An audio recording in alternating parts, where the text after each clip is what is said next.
Aka bitta boshlang'ich to'lovchi Gentra. Joninglar sog' bo'lsin. Hodi avtodan boshlang'ich to'lovchi Gentra qo'yib yuboramiz. 2023-yilda ishlab chiqarilgan kraskalar absolyutni top-toza, broni plyonkalarigacha mana ko'rib turganingizda urib qo'yilgan. Akalar, original Amerikanka, Xitoy emas, ani 800 ming so'm, 500 ming so'mlik narsalar emas, original qo'yilgan, optirasi ham original qo'yilgan kraskalar absolyutni top-toza mashinalar. Yonib turishini qaranglar buni.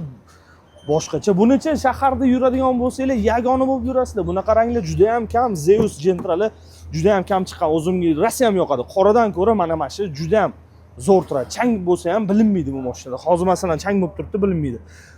O'zini maytafoni original juda ham sifatli chiqaradi, bilasizlar. 74 ming kilometr masofani bosib o'tgan mashina holat. Orqa tarafdan ko'ringlar. Boshi zo'r mana, ideal holat. Maza qilib olib haydaysizlar. Hech qanaqa rasxodi ham yo'q.